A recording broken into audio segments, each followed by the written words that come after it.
Ok, entonces ahora sí, buenos días a todos. Espero que estén muy bien. Vamos a empezar entonces nuestra clase, continuando con este tema de las funciones. Recuerden que estamos tratando de ver cuál es la ventaja y cómo pues utilizar la sintaxis de funciones en programación. Y entonces hoy vamos a continuar con el mismo problema que teníamos la vez pasada, haciendo algunas generalizaciones simplemente, aprendiendo también cómo poder pasar parámetros desde la línea de comandos.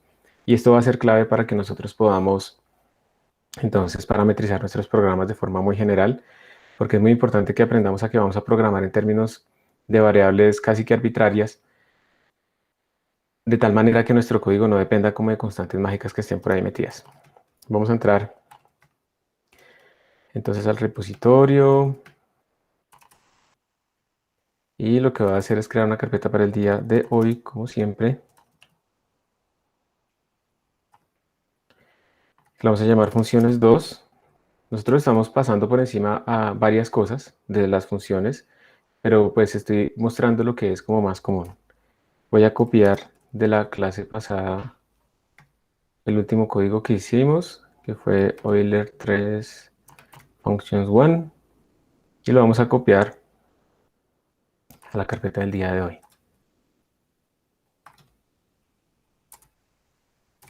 Y listo, ahora sí vamos a entrar.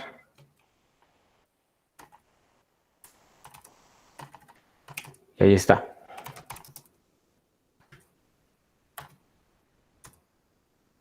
Entonces les pido a ustedes por favor que tengan también listo el código para que podamos pues todos trabajar como aproximadamente al tiempo. Entonces, por favor. Y yo aquí mientras tanto voy dejando listo el chat anónimo para que lo pueda ver. Listo. Bueno, levante la mano si alguien todavía no tiene como su entorno de trabajo listo, su código abierto o algo así, para esperar. ¿Ya están todos? Bueno, muy bien. Entonces, a ver, voy a abrirlo sin mis configuraciones raras más bien.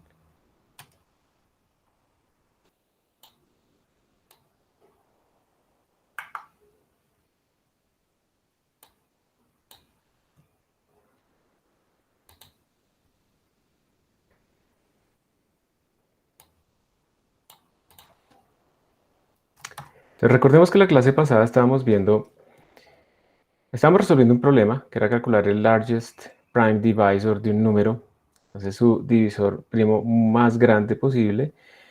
Inicialmente habíamos escrito todo dentro de la función main, para poder resolver el problema y verificamos que funcionaba, miramos con Wolfram Alpha, miramos con algunos otros números, vimos que tenemos un error, lo resolvimos, etcétera. Pero luego entonces dijimos, bueno, si yo necesito, digamos, calcular la suma de los divisores primos, por ejemplo, yo tendría que hacer un montón de código y volver a duplicar, por ejemplo, esta parte en donde verificamos si un número era primo o no lo era. ¿Sí? Entonces ahí empezamos a darnos cuenta que de pronto pues esa duplicación de código nos está indicando que esa instrucción, verificar si un número es primo o no, probablemente era mejor como aislarla en un sitio, de tal manera que yo la pudiera reutilizar a lo largo de mi programa, en otras funciones o dentro de la función main, no importa. Y eso lo que implica entonces es que la estamos guardando dentro de una función. Las funciones entonces básicamente tienen que retornan, si no retornan nada le ponemos void, pero si retornan algo entonces ponemos aquí el tipo de datos de lo que retorna. Entonces si yo pongo aquí que retorna algo tiene que haber un return por acá adentro, por acá afuera, o sea, siempre tiene que existir un return. Ya sea que lo haga con un if y luego con un else y retorne cosas diferentes, pueden haber varios return dentro de mi función, pero independiente del camino de salida, tiene que haber un return. Si no hay un return, se va a retornar algo, que normalmente es como esta dirección de memoria de la función, porque obviamente está ubicada en algún sitio de la memoria, transformado al tipo de datos que uno le puso acá. Entonces es un rollo maluco, eso está mal. Entonces uno tiene que ser muy consciente que si uno promete que va a retornar algo, pues lo debe retornar. Luego le ponemos el nombre y acá le estamos colocando los argumentos. Si hay varios argumentos, los separamos por coma, pero en este caso, pues no le estamos colocando, digamos, más argumentos. Y pues eso era todo. Entonces acá tenemos que poner el tipo de datos y también tener en cuenta que estos números que están acá, cuando lo escribimos de esta forma, están declarados localmente. O sea, n era una variable local. Ya hemos visto entonces que esa variable local, cuando yo llamaba, por ejemplo, acá a la función isPrime large divisor, lo que se hacía era que el valor que yo tenía guardado aquí en large divisor que era el argumento con el que yo llamé a la función, ese valor se le copiaba a esta n. Eso era lo que sucedía. Entonces, cuando hicimos esto, se nos volvió un poco más sencillo la verificación, bueno, la búsqueda del primo más grande, y de hecho, convertimos esa búsqueda del primo más grande también en una función. Entonces, al final, nuestra función main se volvió supremamente sencilla. Simplemente declaramos como nuestra constante que queríamos como investigar, y luego llamábamos a nuestra función large prime divisor en ese número. Entonces nuestra función main, independiente de yo conozca o no la implementación, es mucho más sencilla de leer. Básicamente, yo tengo un número y estoy llamando a una función que me está calculando el divisor primo más grande de esa función. Eso es básicamente lo que estamos haciendo. Yo no necesito en este momento, si yo quiero saber qué hace este programa, yo no necesito saber cómo lo hacen estas funciones. Necesito simplemente saber qué es lo que hacen. Y eso me permite a mí entender rápidamente la estructura. En cambio, si yo tuviera todo este código aquí pegado, pues entonces va a resultar que tengo que ponerme a mirar, pero qué es lo que está haciendo, este for qué está haciendo, ¿sí? Además, un código con funciones es más fácil de verificar que es correcto. Yo, por ejemplo, podría hacer algunos test, algunas verificaciones, en donde yo verifique que isPrime realmente está funcionando. Entonces lo puedo hacer sencillamente. En cambio, si yo no lo tuviera como una función, pues tendría que estar copiando este código para cada valor que yo quiero saber si es primo o no en mis tests. Y eso también pues es algo maluco. Entonces, tener funciones organiza nuestro código, nos permite entender el flujo, nos permite testear el código, es decir, facilita completamente el trabajo de programación. Uno cree que uno se demora más programando, pero realmente escribir código no es tan complicado, uno se demora muchísimo más, es debugueando el código, o sea, arreglándolo, arreglándole problemas, moviendo una cosita aquí, pasándola allá, entendiendo el código. Si a ustedes yo les paso un código o alguien les pasa un código a otra persona, es muy difícil entender esos códigos, ¿sí? Entonces uno tiene como que ponerse a pensar como el otro. Y si el código está así todo en una función main y son 1000 líneas, pues es muy complicado. Si está en cambio modularizado en funcioncitas, es mucho más sencillo de entender. Entonces tiene muchas ventajas y por eso, digamos, de ahora en adelante la idea es que nosotros aprendamos a utilizar nuestros códigos de esta manera, digamos, de una manera en la que tenga solamente funciones y las funciones se llamen entre ellas. ¿Ok? Ah, ¿Alguien tiene alguna duda sobre las funciones? La vez pasada Profe, también vimos cómo es que cambia la ejecución. Sí, adelante. un estudiante está pidiendo que lo deje entrar. Espérate a ver. Sí, aquí hay un montón de gente. 4 personas. Listo. Ya dejé entrar a 4 personas más que estaban ahí esperando. Lo siento, no me he dado cuenta. Entonces, ¿dudas o preguntas hasta ahora sobre las funciones? ¿Algo no les quedó claro de esta lógica que utilizamos? ¿O todo bien hasta este momento?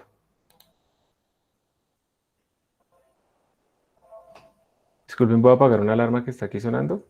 Vuelvo en un momentito. Listo. Entonces, a ver, ¿qué mejoras creen ustedes que podríamos hacer nosotros acá en este código? Como para que sea más correcto, más eficiente. Sí, nosotros vimos que la vez pasada, a ver, vamos a compilar nuestro código. Vamos a ejecutarlo y lo vamos a ejecutar. Voy a ponerle aquí la función time. Es una función interna de bash o también podemos utilizar user bin time que me da como más información, cualquiera de las dos. Voy a escribirlo así. Antes del punto slash a punto out voy a escribir time para que me diga el tiempo que se gastó. Y ustedes pueden ver que en este momento me está diciendo aproximadamente que se gastó 0.022 segundos para este número. Y más o menos es consistente. Si yo lo hago varias veces, pues hay algunas fluctuaciones, pero más o menos oscila alrededor del mismo valor. ¿Listo? Entonces digamos que eso está funcionando bastante bien. Pero ustedes creen que podríamos mejorarlo. ¿Puede haber algo que a ustedes se les ocurra que podríamos hacer para que este código sea más claro, más rápido? Pero ojo, esto de la optimización temprana, como decía Donald Knuth, es la raíz de toda la maldad. Pues uno tiene que hacerlo sin sacrificar la claridad del código. ¿A alguien se le ocurre alguna mejora que podemos implementar acá? En alguna de las funciones. como modificar los límites de los loops, de los bucles. De los bucles, ¿cómo qué? ¿Qué podríamos hacer? Por ejemplo, aquí en la función isPrime, ¿tú crees que podemos hacer algo? Sí, o sea que ahí JJ sea hasta menor o igual que raíz de n. Esa es una de las posibles modificaciones. Uno puede, pues analizando que los divisores vienen por pares y todo ese tipo de cosas, uno al final va a encontrar que no tiene que verificar ni hasta n ni hasta n medio, sino hasta raíz de n. Pero miremos el efecto. Si yo le pusiera hasta n medios, vamos a poner, pues si le pongo menor o igual y el número es par, pues ya está contado, ¿no? En j igual a 2. Pero bueno, dejémoslo así, menor o igual. Entonces miren que lo voy a compilar. Y miren inmediatamente que hay una caída de tiempo, ¿sí lo ven? Cayó un poquito. ¿Cayó mucho? De 0.023 a 0.015. Pues no, pero si lo hacemos relativamente, pues estamos diciendo que ya nos ganamos un 50% del tiempo. Entonces, si estamos haciendo esto para muchos números, pues ya con esta pequeñísima modificación en un solo sitio, pues nuestro código mejoró un montón. Y la ventaja de tenerlo en una función es que ustedes pueden observar que lo modificamos acá y absolutamente pues eso se propaga en todas las llamadas de esta función. Entonces ya, muy sencillo, muy fácil de mantener, muy fácil de organizar. Entonces esa es una de las grandes ventajas de tenerlos en funciones. Pero entonces tú me dices que podemos hacerlo hasta raíz de n, ¿cierto? Entonces, pues claro, eso es verdad. std, sqr. ¿Y ustedes qué dicen? ¿Será que esto va a compilar o no va a compilar? No falta añadir la librería. Faltaría añadir una librería, ¿cierto? Juan Sebastián, dime.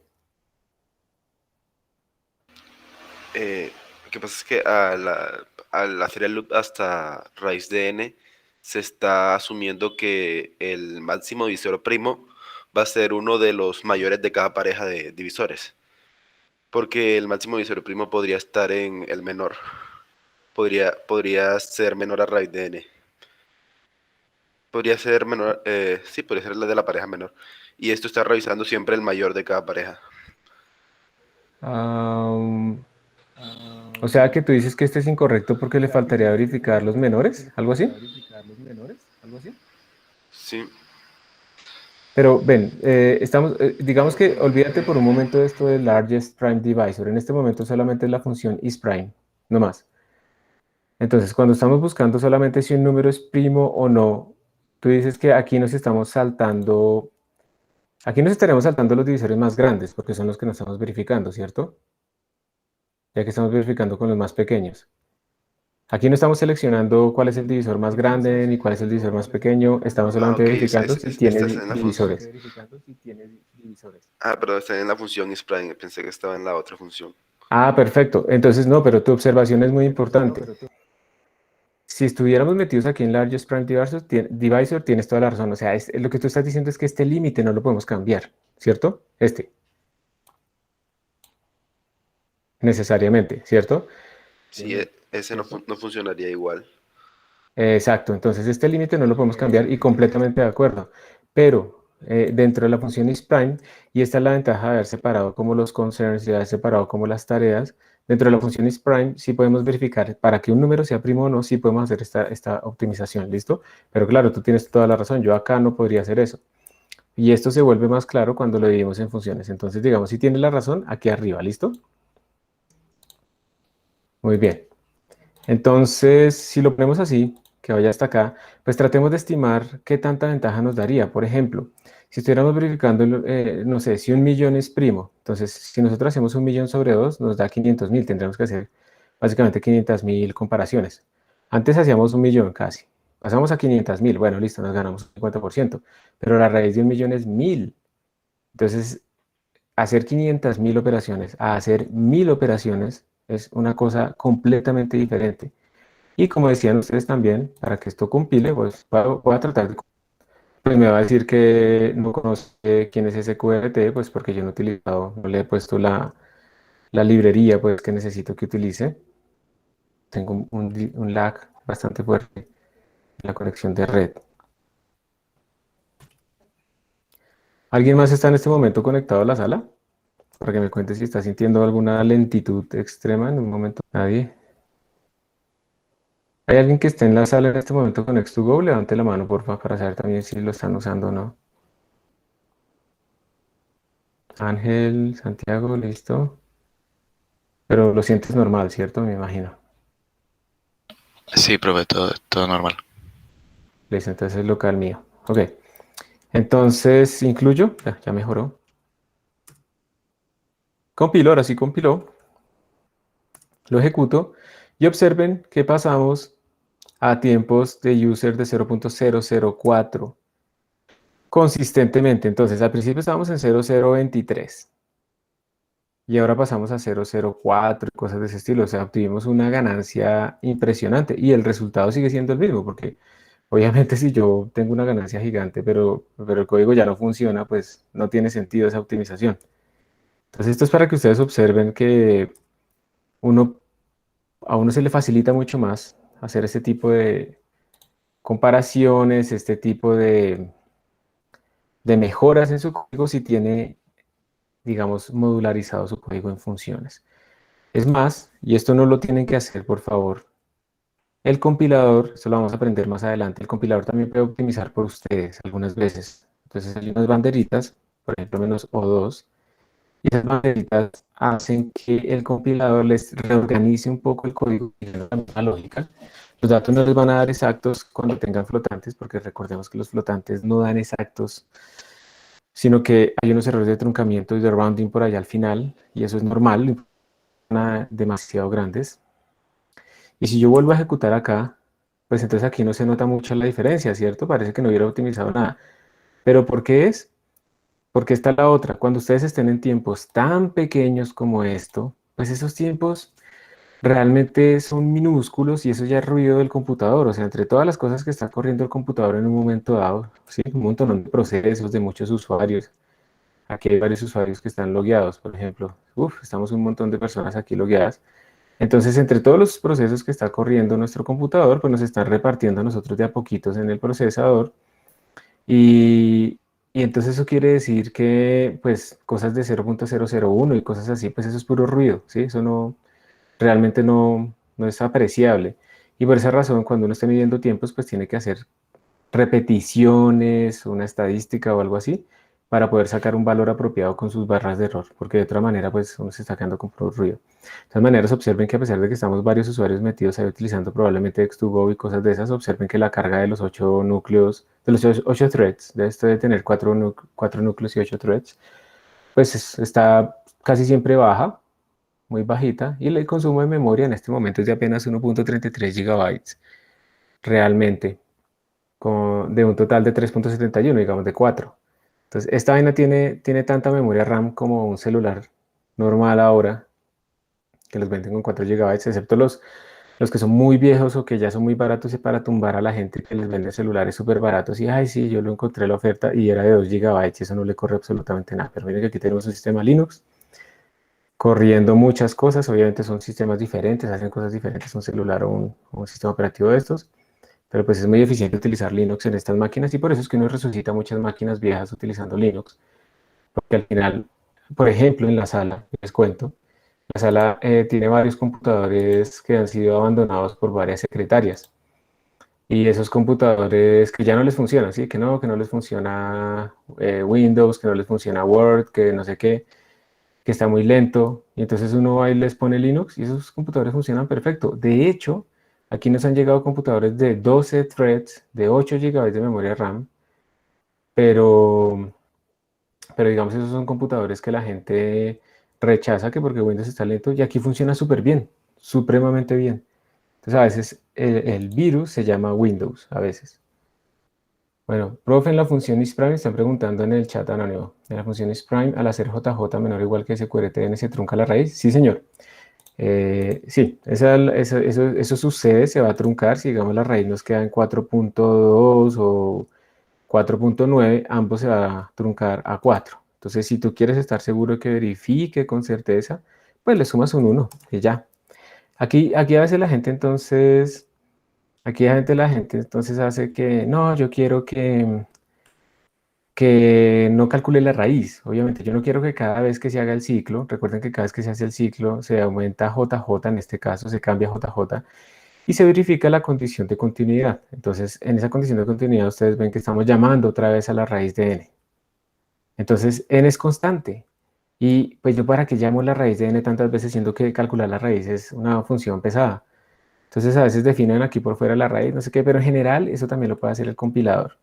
Y ya cuando uno se pone, y esta es la otra enseñanza, cuando uno se pone ya obsesionado con que quiero optimizar, mejor dicho, el microsegundo, el nanosegundo, eso ya no sirve para nada, ¿sí? Uno ya tiene que, si el código se está demorando poquito, y en este caso vemos que está demasiado bien, pues ya, o sea, podemos ganar en otras cosas, pero realmente no tiene sentido. Ya cuando crezca el tamaño, lo hagamos para muchas cosas, pues podemos seguir pensando en optimizaciones. Pero por ahora, sin haber hecho un profiling, sin saber dónde está lo más pesado, pues no tiene sentido eso. Aquí están sugiriendo también que en la primera función no se puede ir hasta n medios, preguntan. Entonces, ¿ustedes qué dicen? ¿Será que aquí podríamos ir hasta n? En largest prime divisor.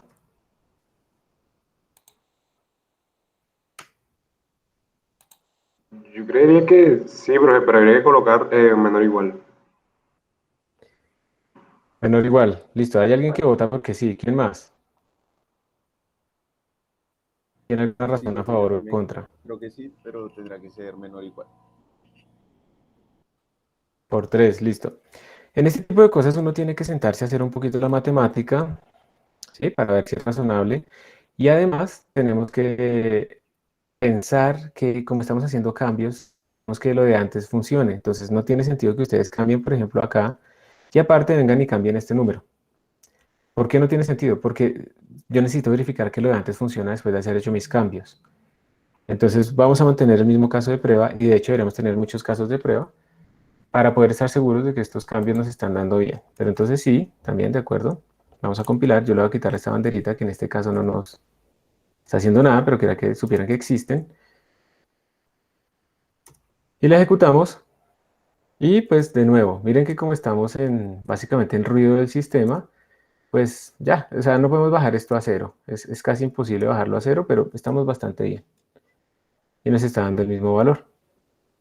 Entonces, ¿qué tal? Hasta ahora, ¿cómo vamos todos? Aceptadas estas sugerencias, ¿cierto? Vamos a guardarlo con otro nombre. Le vamos a poner el function 1 optimized. Me quedó un nombre raro. Y ahora yo quiero que ustedes hagan un ejercicio. Quiero que hagan una función que calcule la suma de los divisores primos de nuestro número dado, de este mismo número. Entonces van a crear una función que calcule la suma de esos divisores primos. Entonces yo les voy a subir este código, si quieren utilizar el mismo código.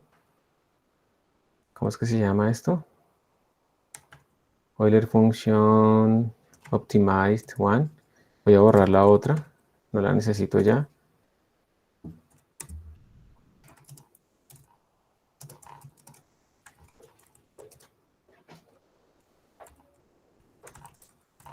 Profe, Sí, señor.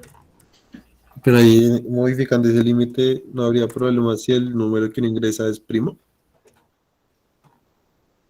Ah, muy bien. Si uno ingresa eso, eso precisamente es una de las cosas que debe uno tener en cuenta. ¿Se acuerdan que antes habíamos hablado de qué pasaba si era número primo y habíamos dicho que con el menor que n eso ya lo incluía? Entonces, pues vamos a ver. No, mentiras. Mira que no habría problema. Entonces, pero es bueno, o sea, eso es un caso de prueba. Entonces, eso que tú estás diciendo implica que uno debería tener como unos test en donde desde la clase pasada que hemos visto que eso podría ser un problema, uno podría decirle, ¿cuánto me da largest prime divisor si le mando un primo? Y debería retornarnos el mismo número. Eso lo hemos resuelto la clase pasada poniendo aquí el result igual a n. Si uno lo pone igual a 0, entonces ahí tendríamos ese problema. Pero si lo ponemos como n, entonces mira lo que va a pasar. Si el número es primo, él va a entrar acá, empieza desde 2 a verificar sus divisores y no va a encontrar divisores. Eso es lo que va a pasar, ¿cierto? Y como no va a encontrar divisores, entonces nunca va a entrar a este break, se va a terminar el for y va a salir acá. Pero cuando llegue acá, result, ¿cuánto vale? Result cambió si nunca entró divisores. Si nunca encontró divisores. No cambió, ¿cierto? Es que me perdí dónde estaba declarado por primera vez result. Claro, claro. Pero entonces, Mm, si me hago entender, entonces con este truquito de ponerlo igual a n, hemos resuelto ese problema. Pero ¿tú cómo confías en eso? ¿Tú confías en mi palabra, confías en mi memoria o en tu memoria o en la memoria de los compañeros tuyos de clase? ¿O sería preferible escribir aquí algunos casos de prueba que verifiquen precisamente que cuando, por ejemplo, yo quisiera, eso es un test, yo quisiera que se asegurara, de hecho eso se llama una cert, por ejemplo, uno podría hacerlo así, eso es una función por ahí interna. Uno podría decirle, por ejemplo, largest prime divisor.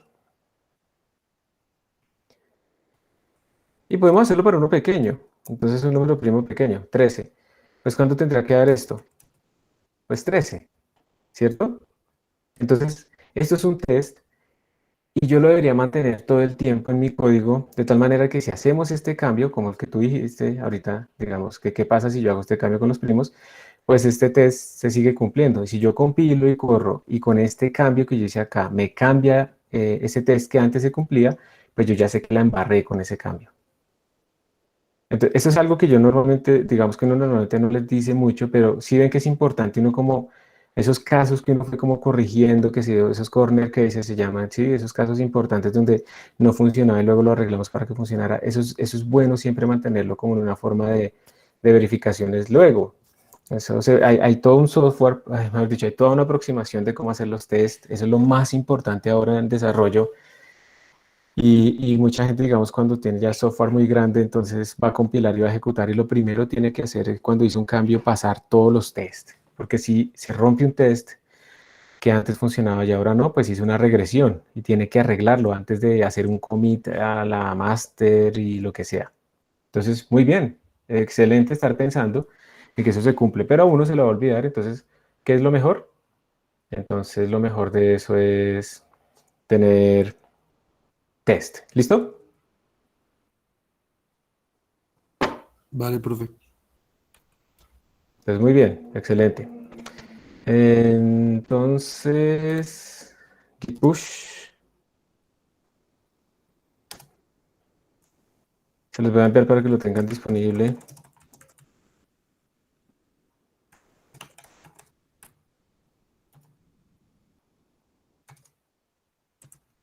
Ah, este no me sirve. Me toca con el token.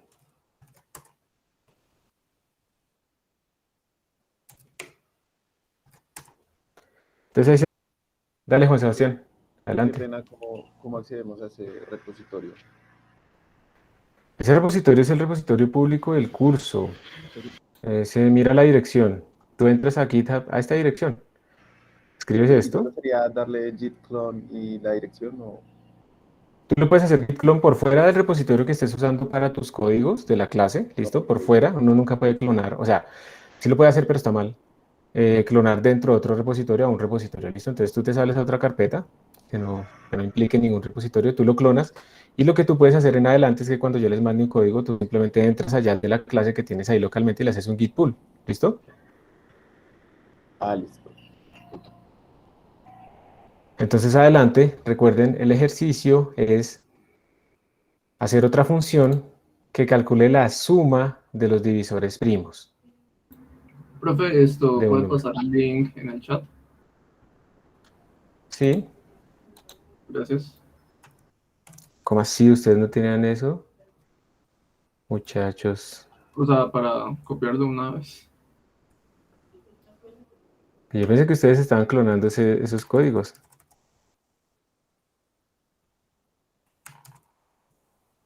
Y le voy a dar 1, 2021, 2, prog. A ver si lo copié en GitHub como y luego otro 1, sí, 2021. Entonces, ¿qué les parece? No sé, 10 minutos. Profe, yo creo que 15 mientras lo clonamos y todo. No, pero la clonada es inmediata, eso no se demora nada, como son tan poquitos códigos. Lo más lento es que ustedes lo abran y empiecen. Yo lo que les digo es, clónenlo. Si no lo han clonado antes, solo háganle un git pull si ya lo habían clonado. Simplemente copian ese código que yo les acabo de subir a sus directorios y en eso no se van a demorar, se van a demorar es haciendo la función. Más bien, hablemos en 5 minutos a ver cómo van. ¿Listo? No es que se acabe ahí el ejercicio, pero en 5 minutos a ver cómo van. Ok, profe. José Daniel, de nuevo, necesito que seas más específico con el error. O sea, ¿te salió un error que dijo no lo dejo entrar? ¿O específicamente qué fue lo que pasó? 404, de pronto está mal escrito. Entonces en el Classroom, donde... Ah, sí, es que está mal escrito.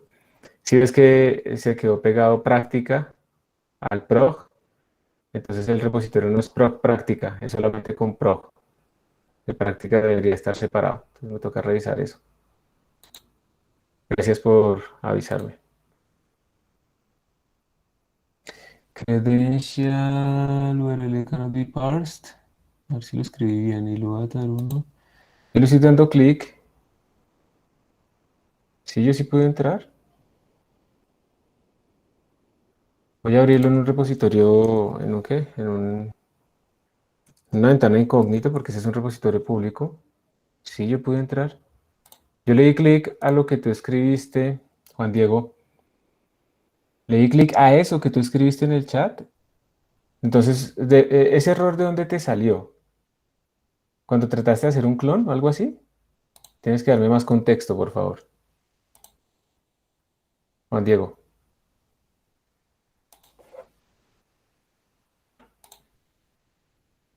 Git clone. Bueno, vamos a ver si es que toca ponerle punto .git o algo así al final para que lo clonen.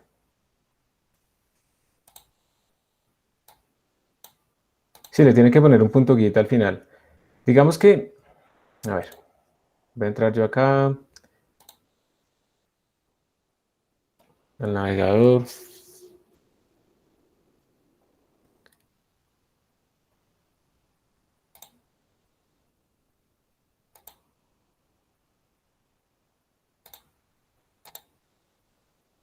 Lo ves. Miren, si yo entro acá, porque yo les di fue la URL del repositorio, le sale esto, ¿cierto? Ahí está todo lo que hemos hecho. Lo que yo he hecho, más bien. Y si ustedes aquí en Code le dan clic, miren que aquí sale para clonar cuál sería lo que deberían clonar. Entonces observen que al final tiene un punto .git. Entonces yo puedo simplemente darle clic aquí en estos cuadritos, que eso es copiar, ya me lo copió. Entonces para clonar ese repositorio utilizando HTTPS, pues la forma de hacerlo sería git clone, estando en una carpeta apropiada, ¿no? Entonces miren que simplemente se le pone el punto .git al final. ¿Listo, Juan Diego? Profe, ¿qué es lo que toca programar? Entonces la tarea, lo que tiene que hacer en este momento es hacer una función que calcule la suma de los factores primos de un número. ¿O saben qué? ¿Saben qué? Esperen, si quieren hagámoslo más fácil todavía. Que no nos imprima por ahora. A ver. Bueno, no, sí, dejémoslo con la suma. Sí, sí, prefiero que sea con la suma. Sigue igual. Entonces, la tarea en este momento, el ejercicio es hacer un programa que calcule la suma de los factores primos de un número dado. En este caso, ese número que tenemos ahí. Esa es simplemente nuestra tarea. Entonces ahí los dejo solos y en 5 minutos verifico. ¿Cómo van? ¿Cómo les ha ido? ¿Ya terminaron? ¿Alguien terminó? Profe, pues yo no he terminado, pero creo que me acabo de dar cuenta de un error que tenemos en la función de isPrime. Y sería el Ajá, problema en caso dime. de que el único primo sea 2, o sea, él no lo detecta como primo. Ah, puede ser. Vamos a mirar.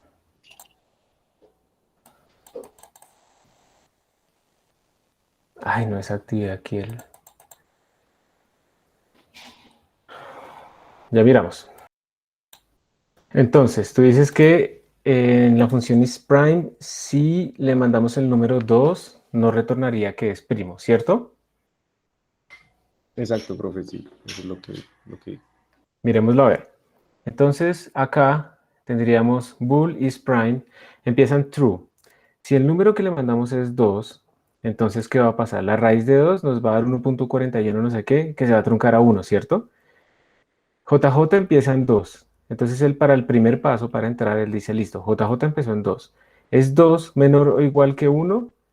Entonces va a decir, eso es falso. Ah, perdón, aquí le estamos sumando 1, ¿cierto? Ajá, es por este más 1, realmente. Entonces él va a decir, ¿es 2 menor o igual que 2? Dice sí, entonces él entra. Y lo que va a hacer es coger el número 2 y dividirlo entre 2 y eso nos va a dar igual a 0, entonces va a decir que no es primo. Tienes toda la razón. Entonces, realmente es por este más 1. Yo no estoy seguro que este más 1 se necesite realmente. Yo creo que a nosotros nos toca ir creando una función que haga todos esos test. ¿Cierto? Pero sí, tienes toda la razón. Yo creo que ese más 1 no se necesita. De hecho, nunca lo he usado y creo que no se necesita. Entonces, porque se pasa del más grande. Sería como n por n más 1. Entonces, sí, ese más 1 no se necesitaba. Ahora sí queda bien, ¿cierto? Porque mira que si le mandamos el número 2, entonces raíz de 2 es 1.41, se trunca a 1. JJ piensa en 2. 2 es menor o igual que 1. Eso es falso, entonces sigue. Y ahora sí retorna que es primo. ¿Estás de acuerdo? Sí, creo así ya quedaría corregido. Muy bien, excelente. Profe, Señor, profe, y cuando el argumento es uno, no votaría que sí, pero cuando el argumento es 1, entonces votaría que sí también. Entonces eso tendríamos que hacerlo acá. Pues digamos que uno no debería verificar si 1 es primo. Por eso, digamos, nuestros límites deberían cambiar, pero también, entonces podríamos decir acá, si el número es, o sea, aquí ya tenemos que ver es cuál es el rango apropiado para n. Entonces podríamos decir que si n es menor o igual a 1, debería votar falso, ¿cierto? Por ejemplo, David, no es compilar, me imagino que es ejecutar, no compilar, sino ejecutar. Compilar debe ser rápido, ejecutar debe ser lento, ¿listo? ¿Sí es eso, David? ¿O Sí, verdad sí, profe, compilando, o sea, cuando es escribes G++? ejecutar. Sí, sí, Ah, sí, sí. listo. Es simplemente para que corrijamos ahí el lenguaje y ya, normal. A ver, ¿cómo sería la función? Va a retornar, pues los números primos son en general, a menos que el número que uno antes sea primo, son en general más pequeños, ¿cierto? Pero entonces igual vamos a hacer long long. Entonces, sum primes. Y pues va a recibir también un número n. Entonces ya, esa sería la función que yo necesitaría. Y la puedo implementar en donde yo quiera. Vamos a poner aquí al final. Y bueno, yo les voy a ayudar con el inicio. Entonces ponemos long long suma igual 0. Y al final de hacer algo, pues vamos a retornar la suma. Más o menos, no igual, pero más o menos tienen algo así, ¿cierto? Obviamente no tiene que ser igual. Y acá, entonces, pues vamos a llamar esto. Ah, perdón. Son primes y lo vamos a hacer para el mismo número. Y yo sinceramente estoy con ganas de hacer ya una función test que verifique esas cosas que ustedes han estado encontrando. Pero bueno, vamos a mirar después cómo implementarla. Entonces, esto será como la primera parte que yo haría. No es obligatorio que lo hagan igual. Esto sería lo primero que yo haría. Pues obviamente no he hecho lo más importante, pues que es resolver el problema. ¿Quieren que lo empiece a resolver ya o quieren pensarlo un poquito? Profe, pues nos podría dar otros 5 minutos. Listo, otros 5 minutos y así ya es harto tiempo que se ha dado. Voy a dejar de hablar en este momento, pero mientras tanto voy a venir acá a quitar el screensaver. Parece que hay que hacerlo máquina por máquina. Ah, no, aquí está desactivado.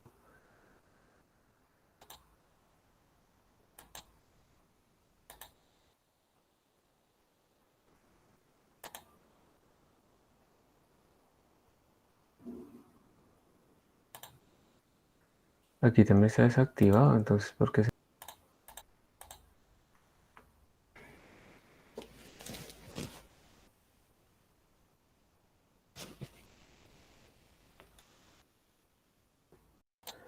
Listo. Está muy lento, está muy rápido, está difícil. ¿Sí Profe, me creo que ya está escuchan? haciendo pruebas, pero creo que ya han hecho con el último número, con el que nos pidió. ¿Ya lo hiciste con el último número? No estaba haciendo pruebas con otros. Ya lo voy a probar. Listo. Ese último número, digamos que en la forma básica de implementar, se nos debe demorar un montón. Si se les está demorando un montón, no se les está demorando casi nada. Pues a mí no demora mucho. Creo que demora, va a aparecer 0.0. ¿Y cuánto te dio?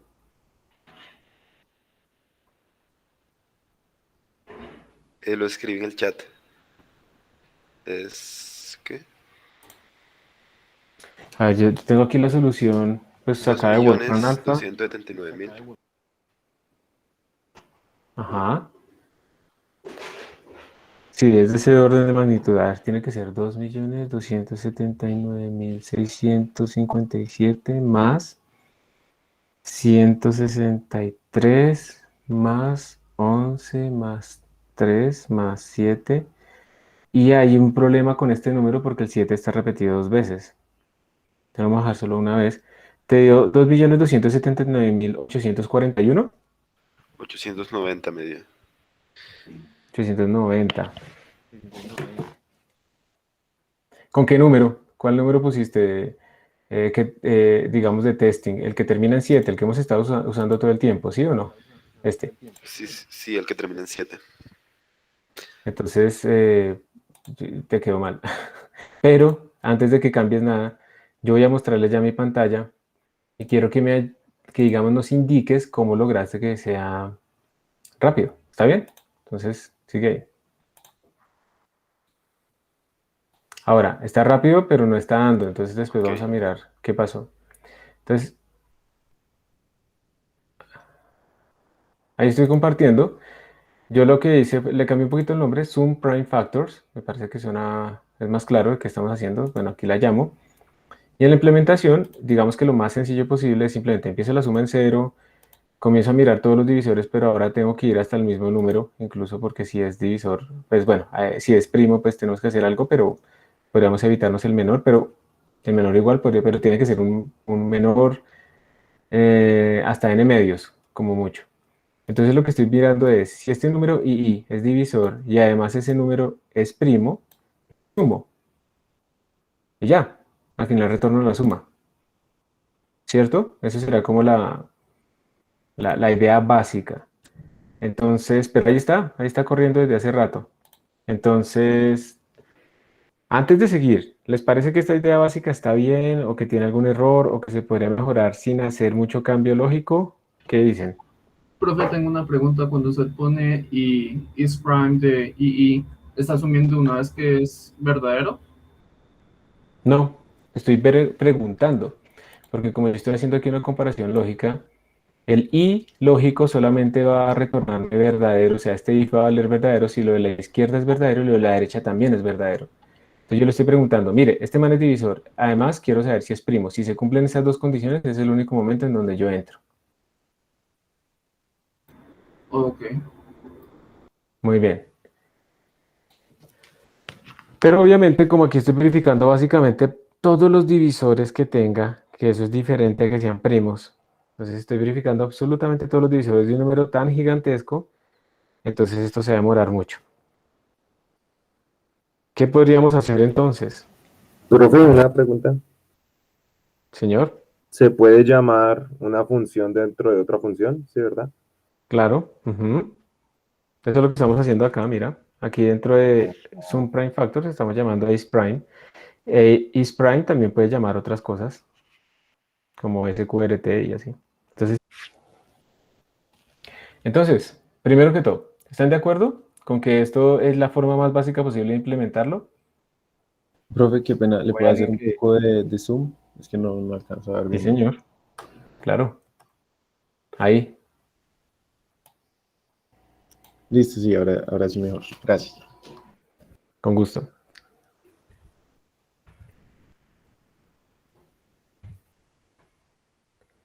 Entonces, última pregunta.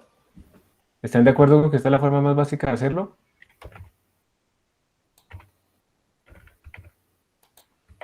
¿Cómo podríamos saber si está bien? Entonces, localmente, Vamos a hacer unas pruebas. Esto no demuestra que está bien, solo que funciona para ciertos casos. Entonces lo que voy a hacer es comentar, ¿listo? Y voy a poner otro valor. Vamos a hacerlo con uno que conozcamos nosotros. 21. ¿Cuánto debería darnos si n es igual a 21? ¿Cuánto debería darnos la suma de los factores primos? 10. 10. 10. Muy bien. Entonces voy a compilar, sin banderas raras por ahora.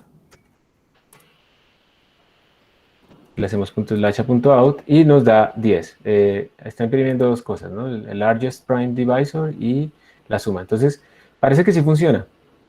Para 10. Pongámosle un numerito más grandecito.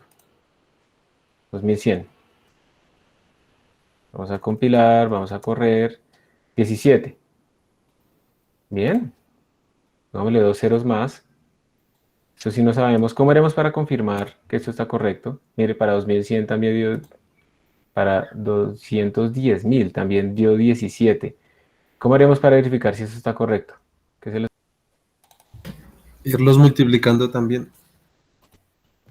Por ejemplo, muy bien, irlos multiplicando y al final ver que la diferencia es nula. Yo estoy mirando aquí en Wolfram Alpha y los factores primos me dan 2 a la 4 por 3 por 5 a la 4 por 7. Entonces, yo quiero que aquí comprobemos, miren que hay varios que están duplicados, ¿sí? 2 a la 4, no solamente 2. Entonces, creo que lo que estamos obteniendo nosotros aquí es la suma sin tener en cuenta la multiplicidad. 7 más 3 da 10, más 5 da 15, más 2 da 17. Entonces, observen que en esta forma que lo estamos escribiendo no estamos teniendo en cuenta la multiplicidad de los factores primos. ¿Ok? Y eso, pues, depende de lo que nos pidan, puede estar bien o puede estar mal. Si simplemente la suma, sin importar la multiplicidad, pues está bien. Pero si es la suma con la multiplicidad, pues está mal. Pero entonces, de pronto, miremos esto. Vamos a buscar un número que no tenga, digamos, tanta multiplicidad. Entonces, no sé, vamos a poner 2132. A ver. 131. Ojalá no le pegue un primo, porque entonces es preciso. Le di un primo. Pues hagámoslo con 21. Entonces, quiero mostrarles una cosa. Miren, 21 se puede escribir como 7 por 3, ¿cierto? Obviamente.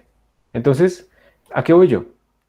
¿Será que, por ejemplo, cuando yo esté haciendo esto de sumar los factores primos, ¿será que cuando tan pronto yo encuentre mi primer factor, yo podría hacer algo para disminuir el tamaño de mi búsqueda? Por ejemplo, digamos que yo empiezo a hacer mi for.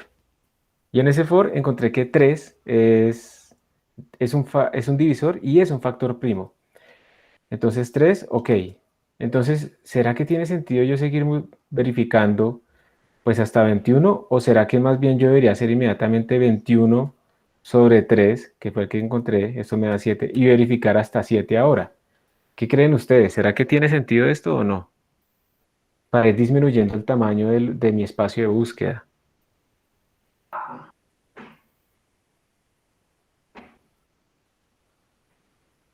Hagámoslo con un número más grande, a ver si tiene sentido esto. Eso se me acaba de ocurrir, yo no sé si realmente tiene sentido, ¿está bien? Entonces vamos a ponerle un número más grande, pero que no sea primo, a ver. Que tenga varios factores. Le pegué un primo. 124. A ver. Hagámoslo con 124, esos dos, ay, pero es que son muy poquitos. Pero tan bobo. Hagámoslo 3 por 5 por 7. 7 por 5, 35. 35 por 3 daría 105, ¿cierto? Listo. Entonces, ahora con 105, hagámoslo con 105. Entonces, esto sería 3 por 5 por 7. Entonces, empieza nuestro bucle. Nuestro bucle encuentra que 3 es un divisor y yo inmediatamente voy a cambiar el límite a que sea 105 sobre ese divisor primo que acabo de encontrar. Entonces esto me daría 35. Entonces ahora mi límite de búsqueda no es hasta 105, sino hasta 35. Y entonces yo vuelvo a buscar. Y obviamente no voy a buscar, bueno, dependerá, Profe, puedo arrancar desde... Pero ahí no, Señor, digamos, por ejemplo, si hay varias multiplicidad de primos, ¿no volvería a encontrar el 3? Por ejemplo, si hubiera un 9 por ahí y usted vuelve a comprar. ya lo vamos a mirar. Ya lo vamos a mirar si este nos lo encuentra o no nos lo encuentra y depende desde dónde arranquemos. Porque, por ejemplo, si encontré que 3 era primo, entonces la pregunta es si tengo que volver a cambiar como el arranque o no. O sea, yo debería volver a arrancar desde 3 para verificar si hay multiplicidad, ¿cierto? Pero si yo arranco desde el siguiente, mi for, porque yo estoy haciendo un i más más, un j más más, entonces no voy a verificar eso. Por ahora vamos a suponer que no estamos buscando multiplicidad y luego miramos cómo lo ajustamos. ¿Listo? De hecho, esa va a ser la tarea que les va a quedar a ustedes. ¿Listo? Muy bien. Entonces, digamos que supongamos que no nos importa multiplicidad, entonces ahora mi espacio de búsqueda va a ser con 35. Yo entonces ahora empezaré a mirar desde 4, 5, y entonces se va a dar cuenta que 5 es divisor. Entonces me va a salir 5, ok, y entonces ahora yo debo transformar mi límite a que sea 35 sobre 5. ¿Listo? 35.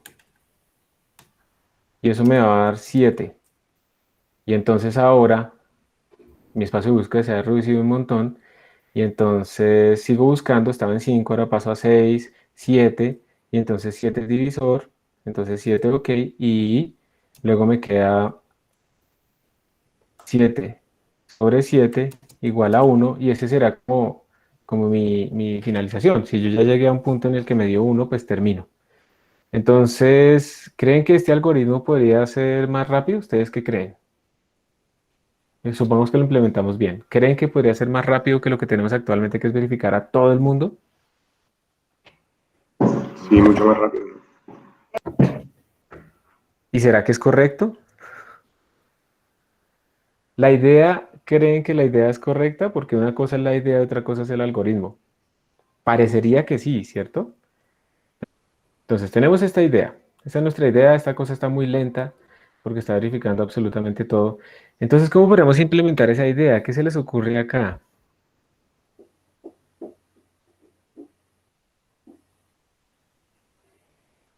Poner que sea una variable, o sea, no y más, sino una variable. ¿Cómo así? Poner, digamos, en vez de i más, colocar una k y al final del if ir haciendo eso de la división. K, Puede sería, ser. Pues sí, sí, eso. puede ser una variable auxiliar la que nos sirva para mantener el contador.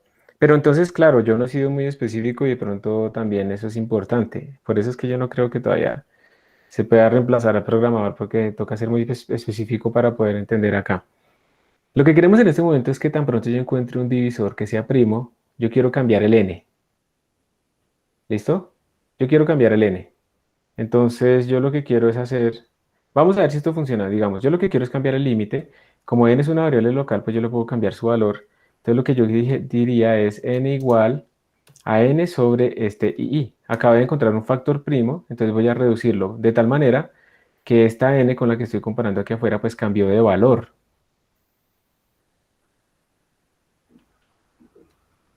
Ah, sí, era ahí, era ahí el cambio, sí, sí, claro. ¿Sí, Ah, cierto? sí, sí, sí, sí. No, no, no, pero ven, tranquilo. Antes, gracias por hablar, porque es que precisamente lo que estamos haciendo es entre todos cómo escribirlo, pero pues las ideas van surgiendo, pero a uno no se le ocurre de una a la que es, y ya, no pasa nada. Entonces, esto es lo mismo. ¿Alguien sabe cómo se puede escribir esto de forma más compacta? ¿N igual a N más igual. N más o sobre? N sobre igual, porque todo Igual está sobre dividiendo. Eso. Muy bien, esto significa lo mismo. Vamos a ver qué nos da. En este momento estamos probando. Y si bien que como no tenemos test, no sabemos si estamos dañando todo. Entonces nos dio a punto out, pero pues nos dio 17. Pero probémoslo con 105. Vamos a ver, con 105, que era como el que estábamos nosotros jugando originalmente. A ver cuánto nos da. Esto es 3 por 5 por 7. Esto nos daría 15. 15. Bueno, lancémonos.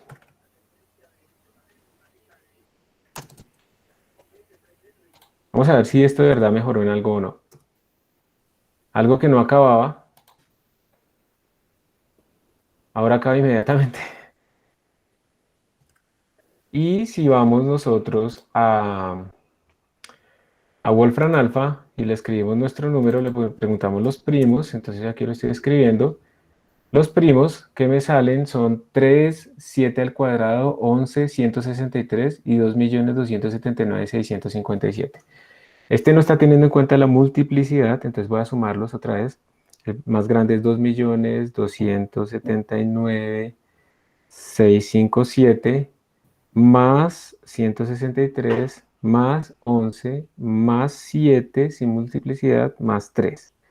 Y esto me da 2.279.841, que es exactamente lo que tenemos acá. Y listo. Entonces, miren ese impacto tan impresionante que tiene, que hubiéramos pensado un poquito cómo mejorar nuestro código, pero teniendo en cuenta el problema como tal. Básicamente lo que estamos buscando es que el computador haga menos cosas. Sabemos que tiene muchos divisores, pero sabemos que muchos de esos no son primos. Lo que estamos tratando es de disminuir ese montón de comparaciones innecesarias. ¿Están de acuerdo entonces con esta solución? Profe, pero entonces ahí no, ahí sí estaría contando multiplicidades, ¿no? Ahí no estamos contando multiplicidad, porque la respuesta con multiplicidad debería ser 2.279.848. Yo aquí sumé el 7 solamente una vez, no lo sumé dos veces. Entonces esta es la respuesta que obtenemos sin multiplicidad. Ustedes lo van a hacer de tarea la multiplicidad. Creo que eras tú, ¿cierto? Quien había obtenido ya el valor, que te había dado 40, con 48, a ti te dio. A ti sí te dio con No, multiplicidad. no, ¿Tú lo no. hiciste cómo? ¿No? ¿Quién era el que lo había terminado? Y que le había dado con el 48 al final. Yo. ¿Y cómo Era fue? con 890. Ah, no, no te da 48, te da 890. Pero tu algoritmo Sí. estaba cerca. Cometiste un error, pero entonces, ¿sí se parece a lo que Pues hicimos o para cómo números fue? ¿Cuál fue tu pequeños sí truco? funcionaba. Yo lo ¿Y que cuál fue hice tu truco? fue pues, hacer la iteración hasta raíz de n y luego verificar si el índice del bucle era divisor. Y dentro de ese if Ah, esta agregué dos if iteración. más y verificaba si dentro de esta iteración iba hasta raíz de n. Dentro había un if que verificaba si el número es divisor y dentro de ese if había otros dos separados, uno que verificaba si x era, o el índice pues era primo y lo sumaba, y otro if que verificaba si n sobre x era primo y lo sumaba. Entonces tú estabas verificando solo hasta raíz de n, lo cual excluiría números primos, ¿no? Como tal, hay que tener en cuenta eso. Pero entonces tú ya habías reducido ahí No, y bastante el espacio de búsqueda. pues, Sí, está bien, está bien. para ver si era primo, lo que hice fue iniciar la suma en -1 y el índice del bucle lo iniciaba en 1. Entonces iba a sumar 1, pero Ujú. para eso iniciaba la suma en -1. Listo, perfecto. Muy bien. Entonces tú de todas maneras aplicaste esa idea de tratar de disminuir el número de comparaciones, que eso es como lo que más se lleva aquí el tiempo. Bueno, ¿y qué te parece esta? ¿Estás de acuerdo? Pues yo creo que sí, funciona además. Estaba revisando lo que dice, no sé por qué no funciona para números grandes. Pues Entonces, números pequeños sí sirven, lo que puedo verificar. perfecto. Yo les voy a dejar la tarea. Hay dos formas en las que quiero que la hagan, pero voy a escoger solo una. Voy a ver si ya puedo activar el workshop en Moodle, porque ya pues estabilizó la lista de estudiantes más o menos. Y entonces con esto ustedes van a poder ver cómo otras personas implementan las soluciones. ¿Sí? Esto es muy importante para que ustedes vean cómo un mismo programa se resuelve de muchas formas. Levanten la mano, por favor, quienes lo habían pensado más o menos así, o mejor dicho, me va más bien. Sí, levanten la mano a quien le dio exactamente igual a como yo lo puse. Eso no quiere decir que esté bien o mal, sino simplemente que lo pensó igual. Entonces hay varias personas que lo hicieron. Unos tres. Entonces son tres personas. Entonces cuatro. Y eso quiere decir que las otras personas lo hicieron de otra manera. Y probablemente también está bien. Cuando uno ve cómo otras personas programan, uno también aprende mucho cómo programar uno mismo. Y eso entonces va a ser, digamos, la idea. Voy a ver si se puede activar el workshop y eso, y yo les aviso por Classroom. Por ahora lo primero va a ser simplemente que ustedes tengan que hacer un cambio acá para que también se tenga en cuenta la multiplicidad. Ese cambio realmente es pequeño, si ese cambio realmente es pequeño o puede ser grande, no se obsesionen por ahora con que sea el cambio más pequeño posible y lo más óptimo posible. Yo lo que traté de hacer ahorita es dejarles un programa que sea rápido para que ustedes puedan verificar, porque ustedes no pueden hacer un cambio y esperar 40 minutos a ver si sí les dio o no. Entonces ya les quedó como la base rápida. Pero por ahora lo que me interesa es que ustedes hagan algo que sea correcto. ¿Listo? Eso es. Y entonces en esta última parte les voy a enseñar es cómo podemos hacer para leer desde la línea de comandos de tal manera que en nuestros programas yo ya los pueda llamar diciéndole aquí cuál es el número que quiero que investigue. Y entonces me funcione, ¿sí? Eso es lo que queremos hacer. Entonces voy a guardar este código.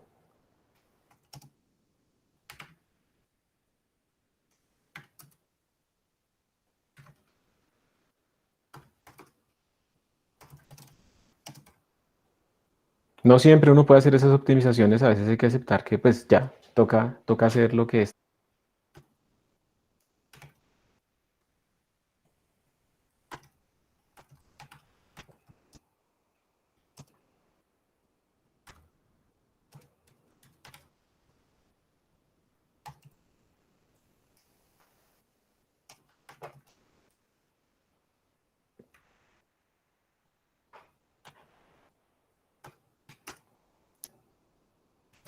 ¿Pero qué cosa? Ya encontré el error. Sí. Va, bueno, ahorita se los envío. Entonces, vamos a hacer ahora esto, lo vamos a guardar con otro nombre. Entonces, Euler 3, bueno, esto ya sabemos que son functions. Esto ya sabemos que son subprimes. Y aquí le vamos a poner simplemente command line. Para eso, ustedes tienen que hacer solamente un par de cosas. La primera es, tienen que cambiar lo que recibe la función main. La función main interactúa con el sistema operativo. Entonces, interactuar con el sistema operativo quiere decir que la función main es capaz de leer, por ejemplo, lo que está en la consola, en la entrada estándar. Entonces, para eso tenemos que cambiar este prototipo. Tenemos que ponerle, y yo ya vi que algunos de ustedes lo estaban haciendo en sus códigos, muy bien, felicitaciones. Le vamos a poner dos argumentos, int argc y char argv. Esta sintaxis a veces se escribe de esta forma. ¿Listo? Pero cualquiera de las dos es correcta. ¿Y esto qué quiere decir? Cuando ustedes escriben esto así, la función main ya es capaz. O sea, hay varias formas de escribir la función main. Solamente hay una función main en los otros programas, pero hay varias formas de escribirla. Cuando ustedes lo escriben así, lo que están haciendo es lo siguiente. Ustedes cuando llaman a su función main, digamos de esta forma, y para que nos compliquemos menos voy a quitar el time. Cuando llaman esto de esta manera, ustedes no le están colocando argumentos al frente, números o valores o lo que sea. En ese caso, cuando lo llaman así, ustedes lo que tienen es que argc, que es como el counter de argumentos, argc vale, ¿cuánto valdrá si no le puse argumentos? Basura. No vale basura, vale algo. Como no le puse argumentos, pero eso es buena, por lo que yo les he dicho que si no inicializamos las cosas, entonces queda en basura, ¿cierto?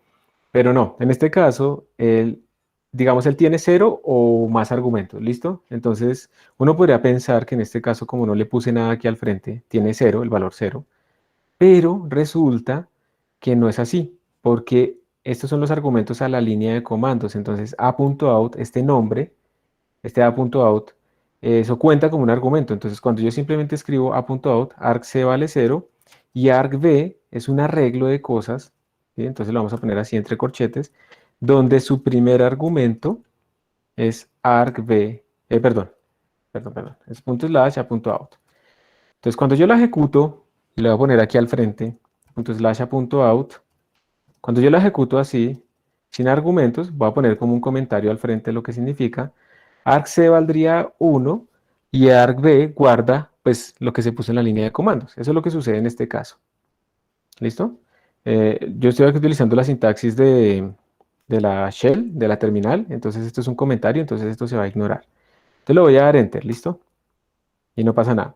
Pero si yo hago esto y le pongo aquí 12, argc ahora ¿cuánto tendrá? ¿Qué creen ustedes? No tiene que ser correcto, pero ¿qué creen ahora? ¿Cuántas cosas es que? 2. Muy bien, Juan Camilo. Entonces, 1 y 2. Recuerden que esto se ignora porque es un comentario. Entonces ahora argc valdría 2 en este caso Y argv ahora va a guardar dos cosas. Va a guardar el punto slash a punto out y va a guardar el número 12 como una cadena. Por eso es de tipo char. Entonces, esto es lo que tendríamos. Si yo ahora escribo 12 y menos 1, entonces argc va a valer 3 y argv va a tener todo esto guardado automáticamente, todo como cadenas. Eso es lo que vamos a tener. Entonces, de esta manera es que nosotros a partir de esas variables locales en la función main, argc y argv, que se llaman así, digamos, como de forma estándar, eso es lo que espera la gente que le pongamos de nombre, pues esos nombres son arbitrarios, pero esa es, digamos, la convención actual. A partir de estos nombres podemos acceder a estas variables en la consola. Entonces, yo lo que podría decir es lo siguiente. Yo lo que podría decir es, bueno, esto está así, lo voy a comentar. Entonces voy a declarar una variable const long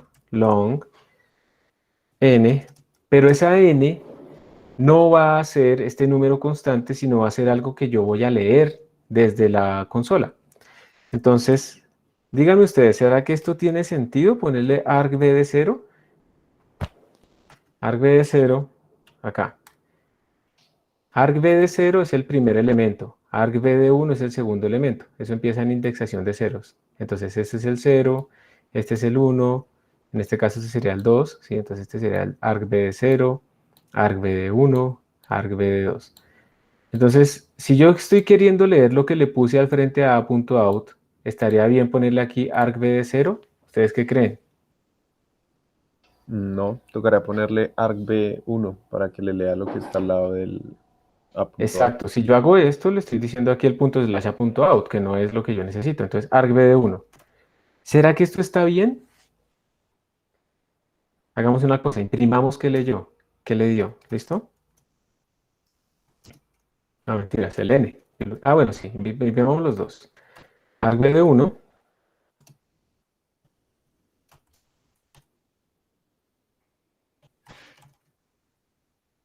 Y quiero ver qué valor le guardó a n.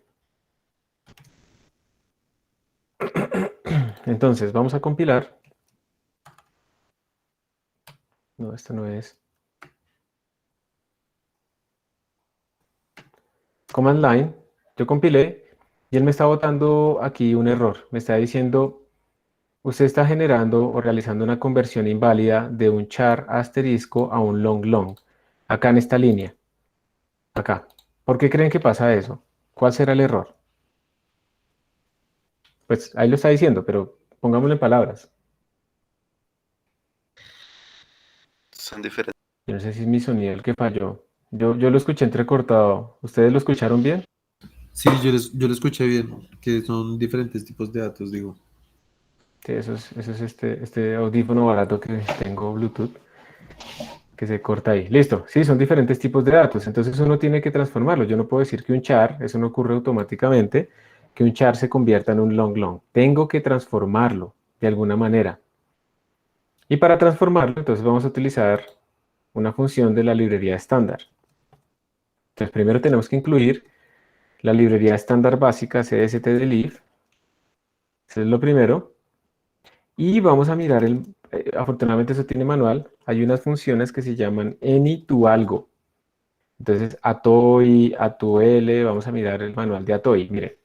Entonces dice atoi, convert a string to an integer.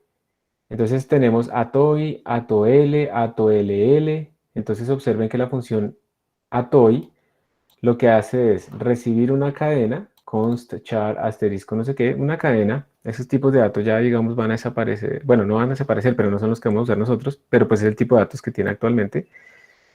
Y retorna un entero. Con atol me retorna un long.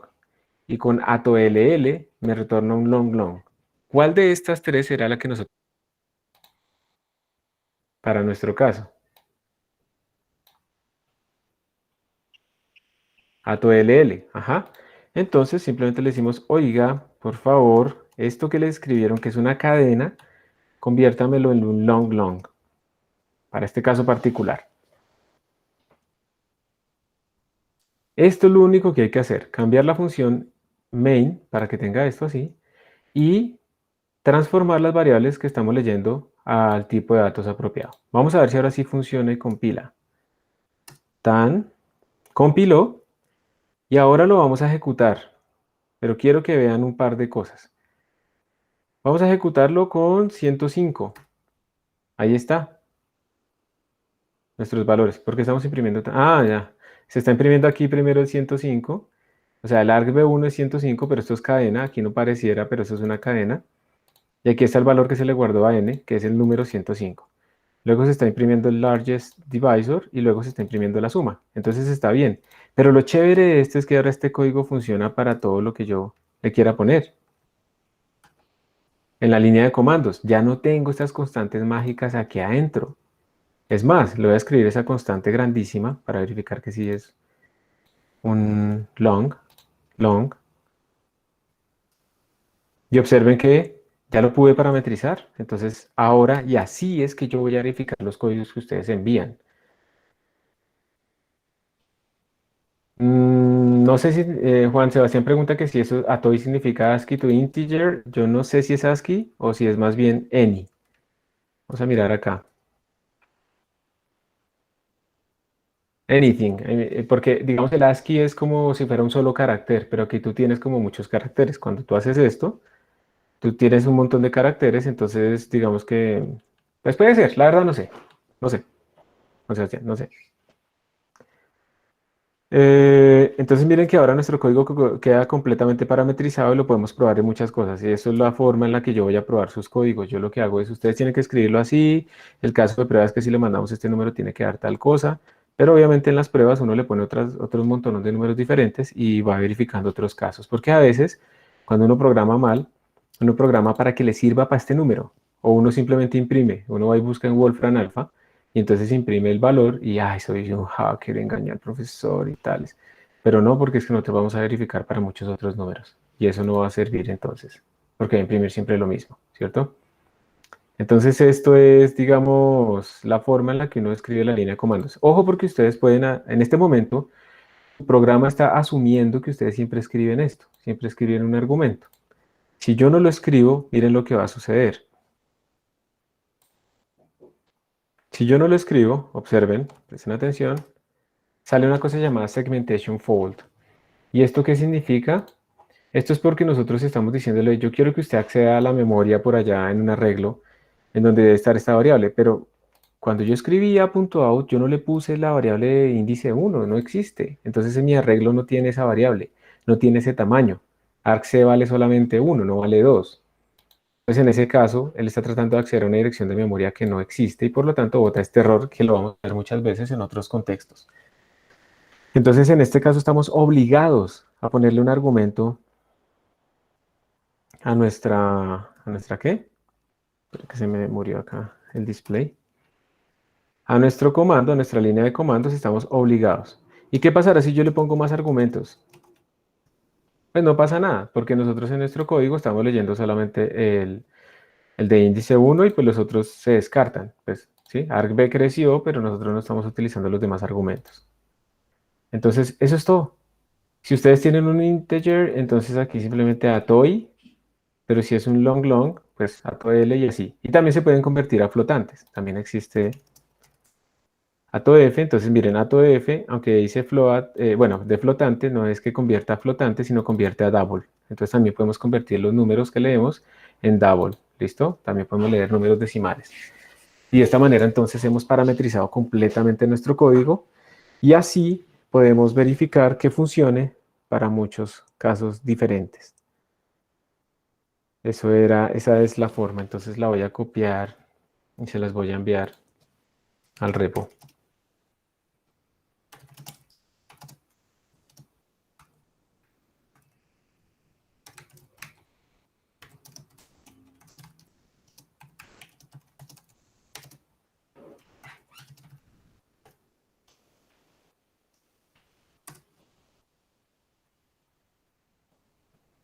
Ok, bueno.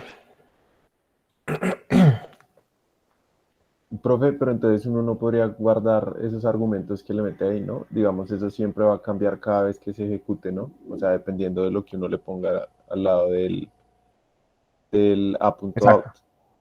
Exacto. No tiene como un valor por defecto, digamos. No es que si tú no le pones nada por defecto, n va a tener cierto valor. No. Ahora tú tienes que obligatoriamente darle un valor y va a cambiar, pues obviamente. ¿Eso es bueno o es malo? Depende. O sea, si yo quiero, o sea, si mi objetivo es que tenga un valor por defecto, entonces, pues es malo. Pero como nuestro objetivo es que este programa funcione para cualquier número que yo le ponga, entonces es bueno, porque yo no quiero tener esas constantes mágicas y estos simplemente se convirtieron en casos de... Profe, una pregunta. Señor, Yo había visto pues que muchas veces para introducir argumentos desde la consola se usaba el cin, ¿no? El, o sea, quería saber cuál era la diferencia entre estos. ¿me repites por Entonces, favor que es que otra vez se me cortó? ¿Me repites la última parte? Para meter argumentos en la consola se había que hacer qué? desde la consola se usaba el std cin. Creo que Yo era no he ese. utilizado nunca esa librería. No, De pronto es la puede misma ser, pero eso del es... Ustream. No, no Digamos sé si que estoy loco. para meter argumentos de la consola... Sí, perdona, qué pena que te interrumpí, es que se me está cortando la comunicación. Dime. No, que no sé si es que estoy confundido con otra cosa tal vez. No, pues mira, para meter argumentos de la consola tú no necesitas esto. Esto no lo necesitas. Entonces, ¿para qué fue que incluimos ese cstdlib? Fue para poder utilizar esta función. ¿Listo? Empecemos por ahí. ¿Está bien? ¿Estamos de acuerdo? Fue para Sí. eso. ¿Listo? Ahora, la pregunta sería, ¿para qué sirve el encabezado stdcin? Seguramente es para mejorar la forma en que tú puedes leer cosas. O sea, tú quieres es que tú escribes a punto .out, o bueno, el nombre del ejecutable, y se quede esperando algo que tú vas a escribir después, como interactivo. Eso es diferente. Yo podría, por ejemplo, acá escribir std cout, escribe el número que quieres explorar. ¿Sí? Podría yo hacer esto. Y luego yo podría hacer std sin, que es para leer de la entrada estándar, y se lo guardo a n. Esto es lo que tú dices, ¿cierto? Sí. Perfecto. Si yo hago esto así, esto es, digamos, un poco diferente a lo que tenemos actualmente porque eso está siendo interactivo. Voy a comentar esto acá y voy a aclarar aquí. Long n igual 0, bueno, no sé. Y entonces voy a compilar y voy a correr. Ahí está. Lo compiló, lo ejecuto. Entonces observa que él se queda esperando a que yo le escriba. Entonces, bueno, está bien, yo puedo hacer esto y escribirle el número, pero esto es una cosa que hace lento nuestro programa y que espera interacción y pues digamos que no me permitiría a mí verificar muchos números, por ejemplo, porque me tocaría interactuar con mi programa. Durante el tiempo de ejecución yo estoy interactuando, él puede leer y esto está bien, pero no me facilita a mí como la ejecución masiva de este código para muchos números porque tengo que interactuar con él. Entonces, esa es la gran diferencia. Listo, sin espera que tú le das de la entrada estándar. Obviamente hay maneras en que yo lo podría convertir en no interactivo. Yo podría, por ejemplo, hacer esto, pero esto es porque en la línea de comandos de Linux se puede hacer esta cosa.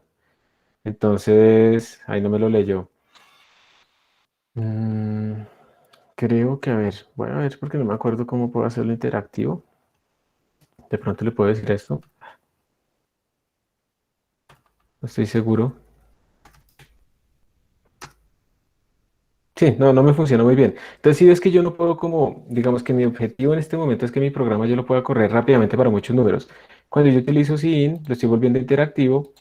Pues sí, muy bonito que mande un mensaje, que me pregunte, que no sé qué, pero pues daña completamente la tarea de que sea interactivo y que no requiera como interacción del usuario inmediatamente. Nosotros, por ejemplo, y eso es importante, no estamos buscando hacer interacción de usuario. Nosotros estamos buscando hacer unos cálculos correctos de la forma, digamos, más eficiente, pero correctos. Es más importante primero que sea correcto y luego que sea eficiente. Estamos en ese aspecto no estamos buscando interactividad, no estamos generando como una interfaz de usuario, cosas de ese estilo. Entonces, por esa razón, no es que esté mal, simplemente no está dentro de las tareas que estamos nosotros en este momento realizando. ¿Está bien? No está mal. Listo, Profe, profe. pero, o sea, no se podría también si uno para sin pusiera de entrada un vector, o sea, en vez de solo un long o un entero, o sea, pues, para que quedara parecido a lo del arc y el arp.